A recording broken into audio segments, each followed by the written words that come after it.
सी section के बाद breast feed करवाना कंपैरेटिवली मुश्किल होता है क्योंकि ऑफ कोर्स आपकी अभी एक मेजर एब्डोमिनल सर्जरी हुई है। ज़रा सा आप मूव करें तो आपको दर्द हो, या हो सकता है मे बी आप एनेस्थीसिया में हों, आईवी फ्लूइड्स लगे हों, ड्रिप्स लगी हों, एंटीबायोटिक्स दी जा रही हों। और फिर ये अगर आपका अनप्लान्ड या इमरजेंसी सी सेक्शन था तो हो सकता है आप ऑलरेडी इतनी लंबी लेबर से गुजरी हों कि you are tired and exhausted, तो you just don't feel like breastfeeding. इस वीडियो में हम यही बात करेंगे कि सी सेक्शन के बाद ब्रेस्ट फीडिंग के लिए खुद को किस तरह तैयार करें, और सिजेरियन के बाद स्पेशली फर्स्ट 2 वीक्स पोस्टपार्टम में जब आपकी बॉडी को रिकवरी के लिए बहुत रेस्ट की जरूरत है, आप किस तरह कंफर्टेबली ब्रेस्ट फीड कर सकती हैं।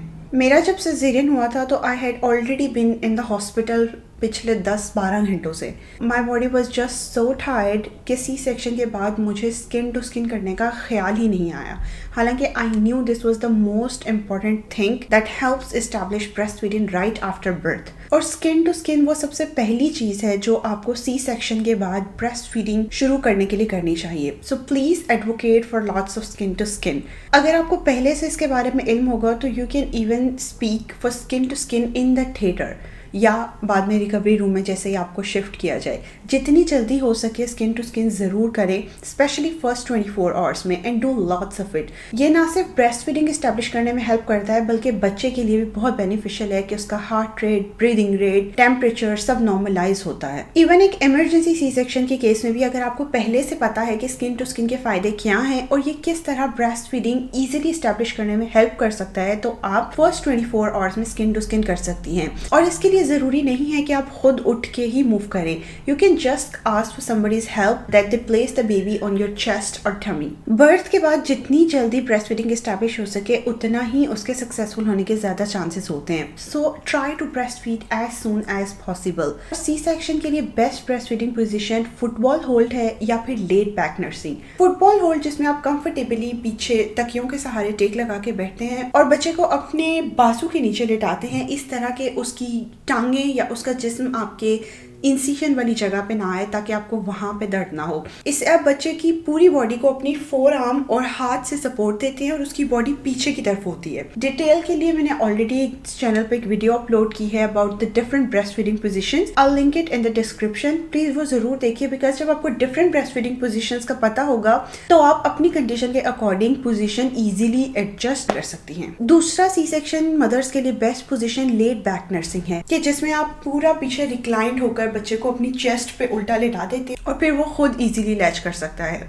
एक और पोजीशन जो सी सेक्शन मदर्स के लिए बेस्ट है वो साइड लाइंग है। किसी की हेल्प या सपोर्ट से आप थोड़ी सी करवट लें और फिर लेटे लेटे बच्चे को भी दूध पिला दें। इससे आपको ज्यादा मूव नहीं करना पड़ता और आपके पेट पे जहाँ पे स्टिचेस हैं वहां पे बच्चे की वजह से ज्यादा मूवमेंट भी नहीं होती, तो दर्द नहीं होगा। बहुत सी मदर्स के लिए सिजेरियन के बाद ये ख्याल ली कि ब्रेस्ट फीडिंग के लिए तो बैठना पड़ता है और बच्चे को गोद पे पकड़ के दूध पिलाना पड़ता है और ये मुझसे नहीं हो पाएगा। हो सकता है कि बच्चा इंसिजन वाली जगह पे टांगे मारे या मुझे बहुत ज्यादा दर्द हो, यही ब्रेस्ट फीडिंग को रोक देता है। जबकि ये बिल्कुल भी जरूरी नहीं है कि माँ बैठ कर ही दूध पिलाए। वो जिस पोजीशन में खुद को कंफर्टेबल फील करे आराम से दूध पिला सकती है। जरूरत सिर्फ इस बात की है कि बच्चा ब्रेस्ट पे सक करे और वो किसी भी पोजीशन में as long as there's someone else to support both you and the baby, आप ब्रेस्ट फीड करा सकते हैं। इवन अगर आप जनरल एनेस्थीसिया में भी हैं and you are still होश आ रहा है, यानी you are still feeling a little bit sleepy, अगर कोई तीसरा बंदा है जो आपको सपोर्ट कर सकता है तो you can still breastfeed while you are waking up।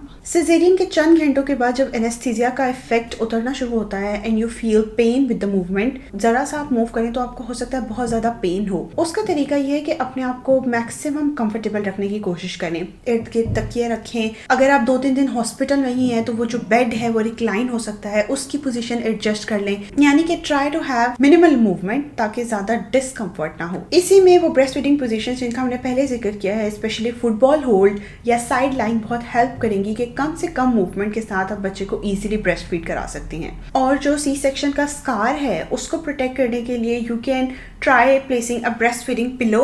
वो जब आपके जिस्म और बच्चे के दरमियान आ जाएगा तो एक बैरियर सा बन जाएगा और काफी सपोर्ट मिलती है कि डायरेक्टली उस जगह पे दर्द ना हो। बहुत से इमरजेंसी सिजेरियंस इस वजह से भी होते हैं कि बच्चे का लेबर के दौरान हार्ट रेट ठीक नहीं था, तो हो सकता है सिजेरियन के बाद इमीडिएटली माँ और बच्चा अलग अलग हो सकता है बच्चे को नर्सरी शिफ्ट कर दें। तो जाहिर है इस सूरत में में स्किन टू स्किन नहीं हो सकेगा। तो अब ऐसा नहीं है कि अब आप ब्रेस्ट फीड नहीं करा सकती, बल्कि जब भी बच्चा आपके पास आए आप तब स्किन टू स्किन करके ब्रेस्ट फीडिंग इनिशिएट कर सकती हैं। जब तक बच्चा आपके पास नहीं आता आप ऑल्टरनेटिव फीडिंग मेथड्स ट्राई कर सकती हैं। कोलोस्ट्रम हैंड एक्सप्रेस करके बच्चे को स्पून से, सिरिंज से, बॉटल से, किसी भी और चीज से पिला सकती हैं, लेकिन please don't try to give formula unless needed. पहले जरूर ब्रेस्ट फीडिंग की कोशिश करें। Make sure your latch is good और ब्रेस्ट फीडिंग पोजीशन कंफर्टेबल है। Then there are very high chances कि इवन अगर बच्चा बर्थ के फौरन बाद भी ब्रेस्ट फीड नहीं कर सका तो बाद में आप जब भी कराएंगे he will breast feed. Caesarean के बाद शुरू के कुछ दिन फिजिकली, मेंटली और इवन इमोशनली काफी मुश्किल होते हैं। इसमें ब्रेस्ट फीडिंग को कंफर्टेबली अपनी रूटीन में शामिल करने के लिए please do ask for support.